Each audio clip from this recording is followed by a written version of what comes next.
টি-20 বিশ্বকাপের ভেন্যু নিয়ে আলোচনা করতে ঢাকায় আইসিসির প্রতিনিধি। বিকেলে বিসিবির সঙ্গে বৈঠক। ভারত না যাওয়ার সিদ্ধান্তে অনড় বাংলাদেশ। যুব বিশ্বকাপ মিশন শুরু বাংলাদেশের। অনূর্ধ্ব-19 প্রথম ম্যাচে টাইগারদের প্রতিপক্ষ ভারত। মাঠের বাইরের আলোচনা উত্তাপ ছড়াচ্ছে দুই শিবিরে। সাবেক ক্রীড়া উপদেষ্টা আসিফ মাহমুদের হঠকারিতার কারণেই আস্থাহীনতায় ভুগছে দেশে ক্রিকেট বোর্ড। মন্তব্য আমিনুল হকের। সংগঠকদের এগিয়ে আসার আহ্বান। এবং ওল্ড ট্রাফোর্ডে আজ ম্যানচেস্টার ডার্বি। আর্সেনালের প্রতিপক্ষ নটিংহ্যাম। লিভারপুল খেলবে বার্নলের বিপক্ষে। লা লিগায় রিয়াল মাদ্রিদের প্রতিপক্ষ লেভান্তে।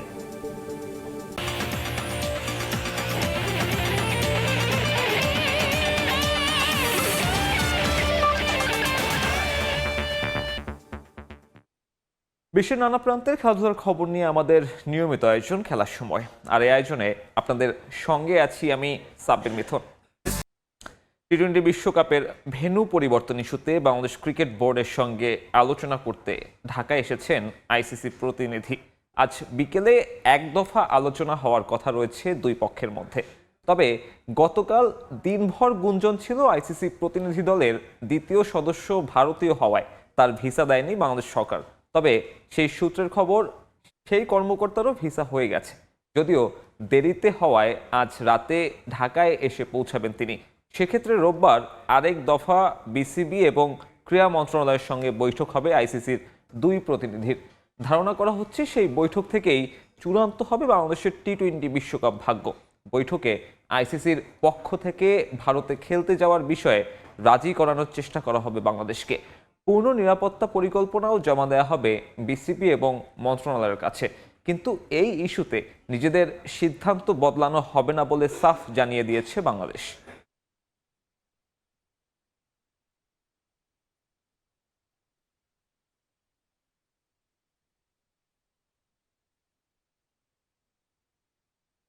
এই মুহূর্তে বিসিবিতে আছেন রিপোর্টার তামিম হোসেন। সবশেষ খবর জানতে সরাসরি যুক্ত হচ্ছি তার সঙ্গে।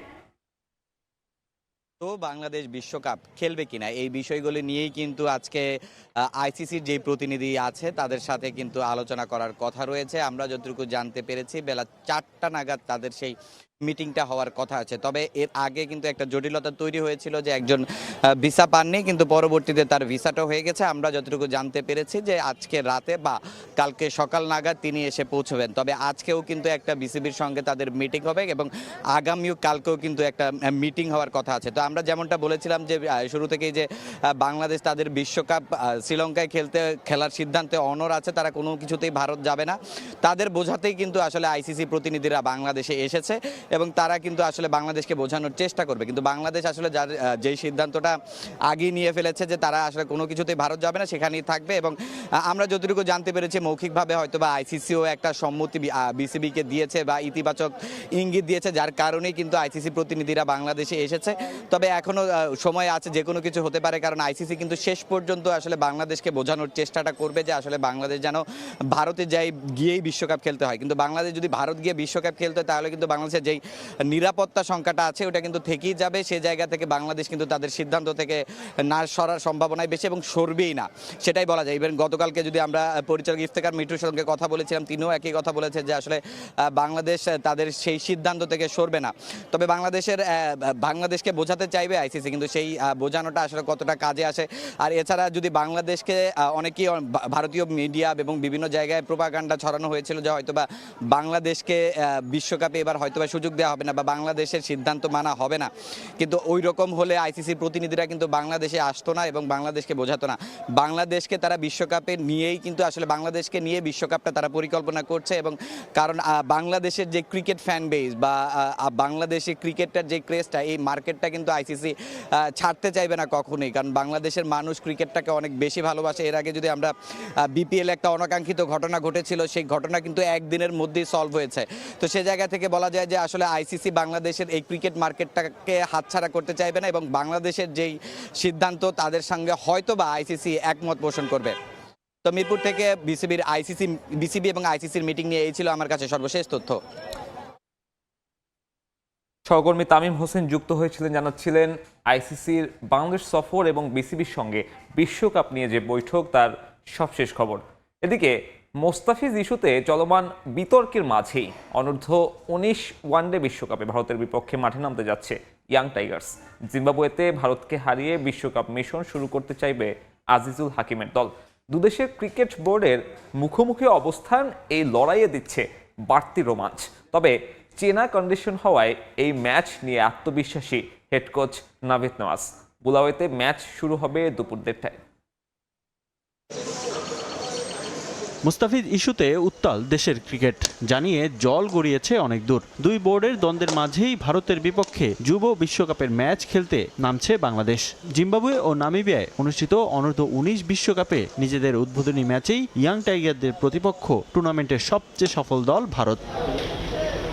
কন্ডিশন ভিন্ন হলেও গেল বছর জিম্বাবুয়েতে ত্রিদেশীয় সিরিজ খেলার অভিজ্ঞতা কিছুটা এগিয়ে রাখবে বাংলাদেশকে। সাউথ আফ্রিকাকে হারিয়ে ইয়াং টাইগার জিতেছিল ত্রিদেশীয় সিরিজের শিরোপা। প্লেয়ারদের আসলে অনেক ভালো এক্সপিরিয়েন্স দেওয়ার সুযোগ পেয়েছি এবং এই উইকেটটা আসলে প্লেয়ারদের অনেক পরিচিত। আমার কাছে মনে হয় ওরা কিভাবে রেডি হবে এর জন্য কিন্তু ওদেরকে অনেক আগের থেকেই কিন্তু সুযোগ দেওয়া হয়েছে, এভাবেই কিন্তু তারা প্র্যাকটিস করে এসছে।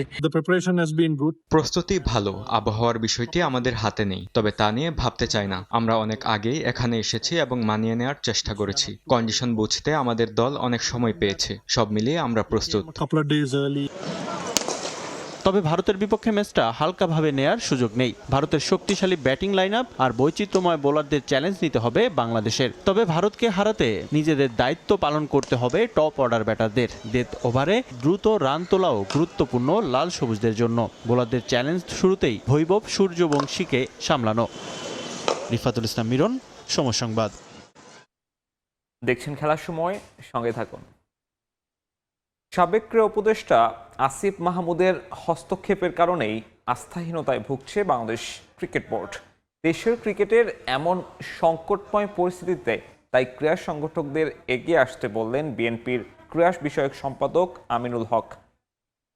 বিগত ক্রীড়া উপদেষ্টা তিনি যেভাবে আসলে আমাদের এই ক্রিকেট বোর্ডকে একটি বিতর্কিত করে বা যেভাবে সরাসরি হস্তক্ষেপের মাধ্যমে তিনি ক্রিকেট বোর্ডকে একটি বিতর্কিত জায়গায় নিয়ে গেছেন, ক্রিকেট বোর্ড নিজেরাও একটি আস্থাহীনতায় ভুগছে, পাশাপাশি ক্রিকেট সংশ্লিষ্ট যারা রয়েছেন তারাও একটি আস্থাহীনতায় ভুগছে এবং আমাদের যারা ক্রিকেটার রয়েছেন তাদেরও ক্রিকেট বোর্ডের প্রতি যে রেসপেক্ট সেটা আমার কাছে মনে হয়েছে কিছুটা আস্থাহীনতায় রয়েছে।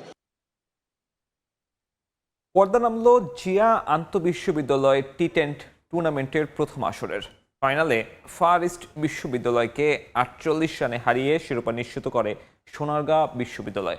মিরপুর সিটি ক্লাব মাঠে আগে ব্যাট করতে নেমে 6 উইকেট হারিয়ে 172 রান তোলে সোনারগাঁও বিশ্ববিদ্যালয়। সর্বোচ্চ 22 বলে 66 রানের ইনিংস খেলেন হৃদয়। জবাবে খেলতে নেমে নির্ধারিত 10 ওভার শেষে 5 উইকেট হারিয়ে 124 রান করে ফার ইস্ট। ফাইনাল শেষে বিজয়ীদের হাতে পুরস্কার তুলে দেন অনুষ্ঠানের প্রধান অতিথি আমিনুল হক। একই দিনে একই মঞ্চে সম্মাননা স্মারক তুলে দেওয়া হয় বাংলাদেশ নারী কাবাডি দল ও অনূর্ধ্ব 21 হকি দলের সদস্যদের হাতে। আবারও স্বাগত খেলার সময়। শেষ হলো শাহ সিমেন্ট এসকেএস গলফ টুর্নামেন্টের 11তম আসর। কুর্মিটোলা গলফ কোর্সে উৎসব মুখর পরিবেশে শেষ হয়েছে আয়োজন। 3 দিনব্যাপী টুর্নামেন্টে মোট 719 জন গলফার অংশ নেন। পুরুষ ইভেন্টে চ্যাম্পিয়ন হয়েছেন মেজর অবসরপ্রাপ্ত শাহজাহান হোসেন এবং নারীদের ইভেন্টে চ্যাম্পিয়ন মিসেস ফাতেমা রহমান। বাংলাদেশ বিমান বাহিনী প্রধান air chief marshal Hasan Mahmud Khan প্রধান অতিথি হিসেবে উপস্থিত থেকে বিজয়ীদের হাতে পুরস্কার তুলে দেন। আবারও স্বাগত খেলার সময়। এবার অন্য প্রসঙ্গ। রাজধানীর চীন মৈত্রী সম্মেলন কেন্দ্রে নির্যাতনের শিকার পরিবারের সদস্যদের খোঁজ খবর নিচ্ছেন বিএনপি চেয়ারপারসন তারেক রহমান। সরাসরি যুক্ত হচ্ছে সেখানে। অনুষ্ঠানের সম্মানিত সভাপতি, মঞ্চে উপস্থিত সম্মানিত নেতৃবৃন্দ, আমার সামনে উপস্থিত স্বজনহারা পরিবার বৃন্দের সদস্যবৃন্দ, উপস্থিত অতিথিবৃন্দ, প্রিয় সাংবাদিক ভাইরা, আসসালামু আলাইকুম।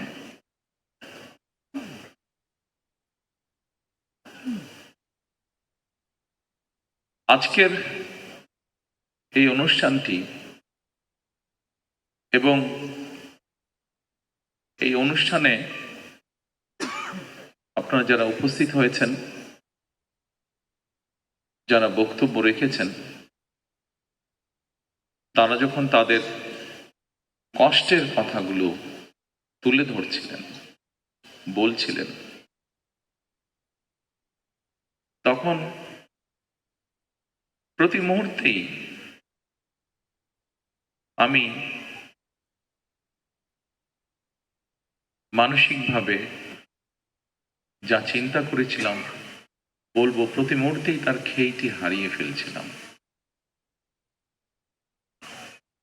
বহু বছর দেশ, স্বজন, মানুষ থেকে দূরে থাকতে হয়েছে আমাকে বাধ্য হয়ে। দূর থেকে যতটুকু সম্ভব হয়েছে আমার নেতাকর্মী যারা আছেন, নেতাকর্মীর বাইরেও এই স্বজনরা মানুষ সারা দেশে যারা ছড়িয়ে ছিটিয়ে আছেন, দলীয় অবস্থান থেকে আমরা চেষ্টা করেছি স্বৈরাচারের বিরুদ্ধে রাজপথে সরব উপস্থিতি রাখতে, প্রতিবাদ আন্দোলন গড়ে তুলতে। ঠিক একইভাবে আমরা সেই সময় যতটুকু আমাদের সাধ্য সামর্থ্য ছিল তা দিয়ে আমরা চেষ্টা করেছি আমাদের এই স্বজনহারা মানুষগুলোর পাশে গিয়ে দাঁড়াতে। আমরা কতটুকু পেরেছি, কতটুকু পারিনি, সেটির জবাব ভিন্ন। তবে এতটুকু আপনাদের সামনে বলতে পারি, আমাদের আন্তরিকতার কোনো ঘাটতি ছিল না। হয়তো সীমাবদ্ধতা ছিল, সীমাবদ্ধতা আছে এখনো প্রতিটি মানুষের কাছে পাশে গিয়ে দাঁড়ানোর, কিন্তু তারপরে আমরা আমাদের চেষ্টা অব্যাহত রেখেছি এবং ইনশাল্লাহ এই চেষ্টা আমাদের অব্যাহত থাকবেও ভবিষ্যতে।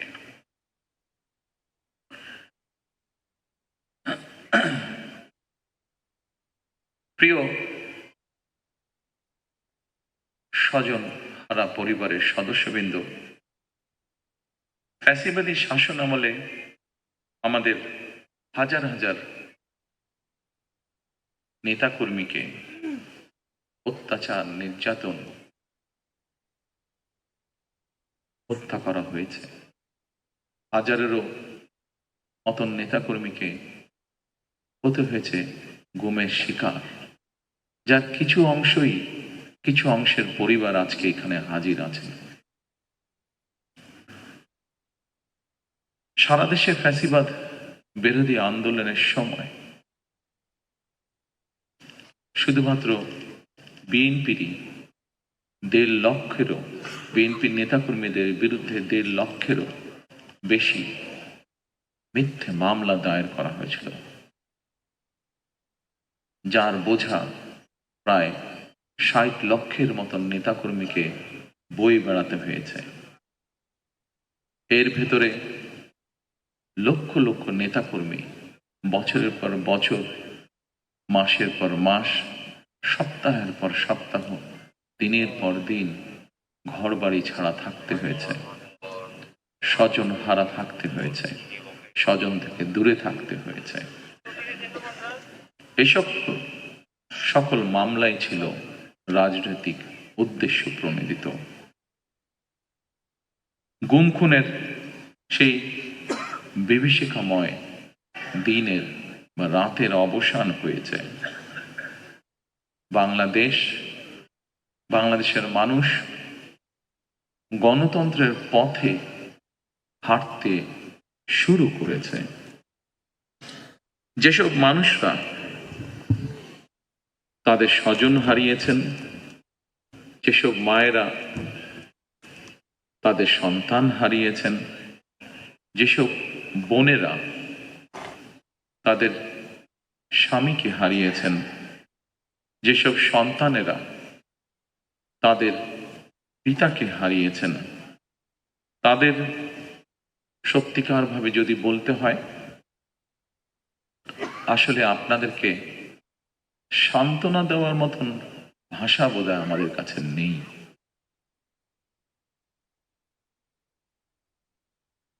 এক দুঃসহ সময় আমরা অতিক্রম করেছি। এই দুঃসময় এই মঞ্চে দাঁড়িয়ে আজকে এমন কয়েকজন সন্তান তার কষ্টের কথাটি উল্লেখ করে গেছেন, যে সন্তান এক দিনের জন্যও তার পিতাকে হয়তো বা পিতার মুখকে হয়তো দেখার সুযোগ পান নাই, তেমন সন্তান আজ আমাদের ভেতরেই আছে উপস্থিত। হয়তো বা একমাত্র আল্লাহ রাব্বুল আলামিন জানেন যে সন্তান তার পিতাকে না দেখার কষ্টের কথা এখানে বলে গিয়েছে। আমরা জানি না, একমাত্র রব্বুল আলামিন জানেন সেই সন্তান তার পিতাকে আবার কোনোদিন দেখবে কিনা। অনেক সন্তান এখনো অপেক্ষায় আছেন। আমি এখানে ঢোকার সময় মায়ের ডাকের পক্ষ থেকে কতগুলো ফটো এক্সিবিশনের মতন এক্সিবিট করা হয়েছে ওখানে। সেখানে একটি ছবি দেখেছি, সেই ছবি থেকে আমার মনে হয়েছে আমার মনের সাথে সেই ছবিটি মিলে গিয়েছে মনের কথার সাথে। অনেক সন্তান এখনো অপেক্ষায় আছে যে তাদের সেই গুম বা হারিয়ে যাওয়া, যেভাবে বলি গুম হয়ে যাওয়া পিতা হয়তো এখনো হঠাৎ করে তাদের দরজায় এসে কড়াটি নাড়বে। অনেক মা হয়তো এখনো অপেক্ষায় আছেন তার গুম হয়ে যাওয়া প্রিয় সন্তানটি হঠাৎ করেই মায়ের সামনে এসে হাজির হয়ে মা বলে ডাকবেন।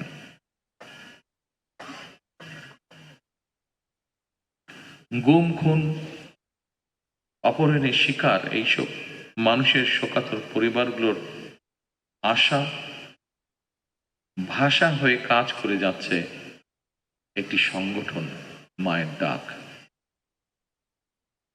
ফ্যাসিবাদের শিকার মানুষদের প্রিয় মুখ হয়ে উঠেছে মায়ের ডাকের সঞ্জিদা ইসলাম তুলি। দল হিসাবে সাধ্য এবং সামর্থ্যের সবটুকু নিয়ে নির্যাতিত পরিবারগুলোর পাশে দাঁড়িয়েছে আমরা বিএনপি পরিবার।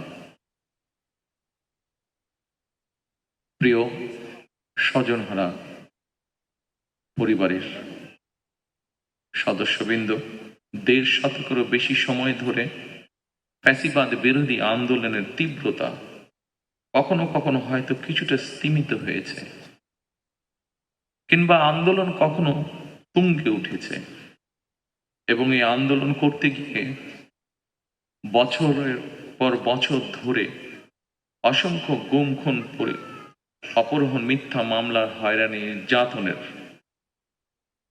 পরও বিএনপির একজন নেতাকর্মীও কিন্তু রাজপথ ছাড়েনি। একই পরিবারের এক ভাই গুম হয়েছে, আরেক ভাই গিয়ে তার জায়গায় পরের দিন রাজপথে আন্দোলনকে আরো তীব্রতর করার প্রতিজ্ঞার শপথ নিয়ে দাঁড়িয়ে গিয়েছে। কৌশলের নামে গুপ্ত কিংবা সুপ্ত বেশ ধারণ করেনি বিএনপির কর্মীরা। আমি বিশ্বাস করি, দৃঢ়ভাবে বিশ্বাস করি, যে দলের নেতাকর্মীরা অন্যায়ের বিরুদ্ধে এ ধরনের আপোষহীন ভূমিকা রাখতে পারে, সেই দলের বিরুদ্ধে ষড়যন্ত্র কিংবা অপপ্রচার চালিয়ে কেউ এই দলকে দমন করে রাখতে পারবে না, ইনশাআল্লাহ। ফ্যাসিবাদী আমলের নির্যাতনের শিকার আমার সামনে বসা হাজারো প্রিয় মুখ, আপনাদেরকে আত্মত্যাগ, আপনাদের বুক ভরা কষ্ট, আমরা যারা আজ পেছনে রয়ে গিয়েছি, আমরা আমাদের সর্বশক্তি দিয়ে চেষ্টা করব যাতে এটি বৃথা না যায় ইনশাআল্লাহ। ফ্যাসিবাদ বিরোধী আন্দোলনে যারা গুম হয়েছেন, যারা শহীদ হয়েছেন, তাদের প্রতি আগামী দিনের গণতান্ত্রিক যে রাষ্ট্রের আকাঙ্ক্ষা আমরা দেখছি, সেই গণতান্ত্রিক রাষ্ট্র এবং সরকারের অবশ্যই অনেক অনেক দায় এবং দায়িত্ব রয়েছে। রাষ্ট্র কখনোই আপনাদেরকে ভুলে যেতে পারে না। সকল শহীদদের আত্মত্যাগকে জনমনে স্মরণীয় করে রাখতে আগামী দিনে বিএনপি কিছু পরিকল্পনা গ্রহণ করেছে। যদিও নির্বাচন কমিশনের বাধ্যবাধকতার কারণে এই মুহূর্তে আমি হয়তো বিস্তারিতভাবে সেই পরিকল্পনা আজকের এই অনুষ্ঠানে তুলে ধরতে পারছি না, কিন্তু তারপর বলতে যদিও কষ্ট হচ্ছে যে আমরা দেখেছি নির্বাচনের কমিশনের রিসেন্টলি কিছু বিতর্কিত ভূমিকা বা বিতর্কিত অবস্থান, তারপরেও রাজনৈতিক একটি দায়িত্বশীল রাজনৈতিক দল হিসাবে আমরা ধৈর্যের পরিচয় দিতে চাই।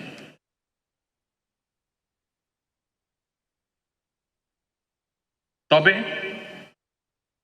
প্রজন্ম থেকে প্রজন্ম ধরে গণতান্ত্রিক আমি মানুষ যেন এই শহীদদের বা এই গুম হয়ে যাওয়া সদস্য, এখনো যাদের অপেক্ষায় আমরা আছি, এখনো যাদের অপেক্ষায় পরিবাররা রয়েছে, সেই শহীদদের আত্মত্যাগ থেকে প্রেরণা লাভ করতে পারে প্রজন্মের পর প্রজন্ম। এই কারণে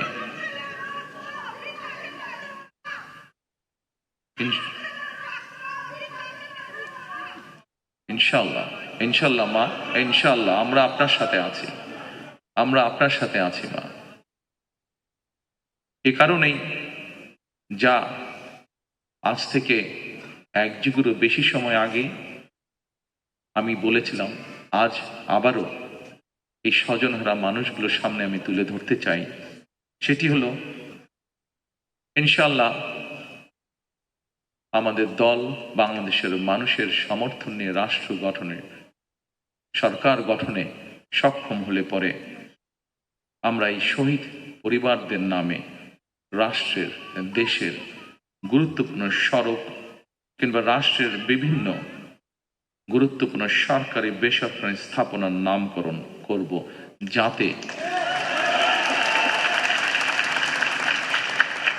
যাতে প্রজন্মের পর প্রজন্ম এই শহীদদেরকে গৌরবের সাথে স্মরণ রাখতে পারে।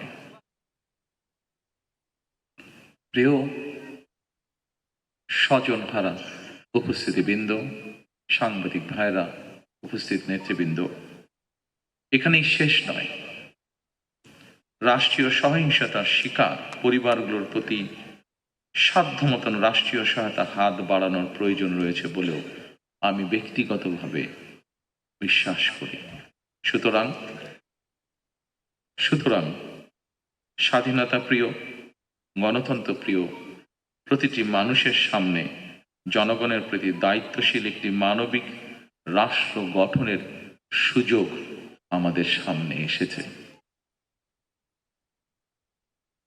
কেউ কেউ বিভিন্ন রকম কথা বলে একটি অবস্থার তৈরি করার চেষ্টা করছে, যেখানে এই গণতন্ত্রের পথ যেটি তৈরির পথ যে তৈরি হয়েছে সেটি যাতে বাধাগ্রস্ত হয়।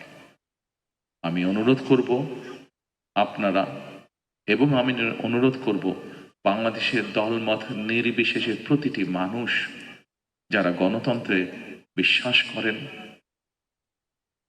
সেই প্রতিটি মানুষকে আজ সজাগ থাকার জন্য যারা বিভিন্ন উসিলা দিয়ে বিতর্ক তৈরি করে গণতন্ত্রের পথকে আবার নষ্ট করার বা ব্যাহত করার চেষ্টা করছেন, তারা যাতে সফল না হয়। প্রিয় স্বজনরা, উপস্থিতিবৃন্দ, এবার যদি আমরা একটি দায়িত্বশীল গণতান্ত্রিক রাষ্ট্র এবং সরকার গঠনের সুযোগ হাতছাড়া করি, তাহলে গণতান্ত্রিক আন্দোলনের আমাদের যে শহীদ, সেই শহীদদের প্রতি জুলুম করা হবে, তাদের আত্মত্যাগের প্রতি অমর্যাদা করা হবে। ৭১ সালের যারা শহীদ হয়েছেন এ দেশকে স্বাধীন করার জন্য, ৯০-এর স্বৈরাচার বিরোধীতে আন্দোলনে যারা শহীদ হয়েছেন, বিগত ১৬ বছরে যারা গুম শহীদ হয়েছেন, বিভিন্নভাবে নির্যাতিত পঙ্গুত্ব বরণ করেছেন, ২৪-এর আন্দোলনে, ৫ই আগস্টের আন্দোলনে যারা শহীদ হয়েছেন, যে হাজারো মানুষ যারা বিভিন্নভাবে পঙ্গুত্ব বরণ করেছেন, প্রত্যেকটি অন্যায়ের বিচারকে যদি প্রতিষ্ঠিত করতে হয়, তাহলে আগামী দিনে অবশ্যই বাংলাদেশে একটি গণতান্ত্রিক সরকার দরকার। যে গণতান্ত্রিক সরকার, আপনারা যারা আজকে সামনে বসে আছেন, এখানে উপস্থিত হয়েছেন শত কষ্ট বুকে নিয়ে, এই মানুষগুলো যাতে ন্যায় বিচার পেতে পারে, দেশের আইনের দৃষ্টিতে আইন অনুযায়ী যাতে ন্যায় বিচার পেতে পারে, তার একটি মাত্র উপায় হচ্ছে, সেই ন্যায় বিচারকে নিশ্চিত করার একটি মাত্র উপায় হচ্ছে বাংলাদেশে আগামী দিনে অবশ্যই একটি গণতান্ত্রিক সরকার প্রতিষ্ঠিত করতে হবে। যেই সরকার জনগণের আকাঙ্ক্ষা পূরণে কাজ করবে, যেই সরকার মানুষের যারা নির্যাতিত হয়েছে, অত্যাচারিত হয়েছে, তাদের প্রতি ন্যায় বিচার করবে। আসুন আমরা আজকে সেই শপথ গ্রহণ করি, আমরা আজকে সেই প্রত্যাশা করি। আপনাদের আজকের এখানে আসা, এখানে উপস্থিত হওয়া যাতে বৃথা না যায়।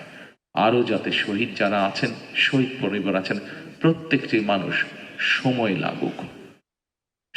লাগুক, কিন্তু ধৈর্যের সাথে আমরা যাতে আপনাদের প্রতি যে অন্যায় হয়েছে, সেই অন্যায়ের বিচার যাতে হতে পারে, আপনারা যাতে ন্যায্যতা পেতে পারেন, সেই লক্ষ্যে আমরা কাজ করি, আমরা ধৈর্য ধারণ করি, আমরা আমাদের সজাগ থাকি, যাতে আমাদের গণতান্ত্রিক যাত্রা যা শুরু হয়েছে তাতে যাতে কেউ ব্যাঘাত করতে না পারে। পরিশেষে আবারও শহীদদের আত্মার মাগফিরাত কামনা করে, যারা নির্যাতিত অত্যাচারিত শহীদ পরিবার, যারা গুম পরিবার, প্রত্যেকের যাতে আইনের দৃষ্টিতে ন্যায্যতা, ন্যায় যাতে প্রত্যেকের প্রতি নিশ্চিত হয়, সেই প্রত্যাশা রেখে আমার বক্তব্য শেষ করছি। আল্লাহ হাফেজ।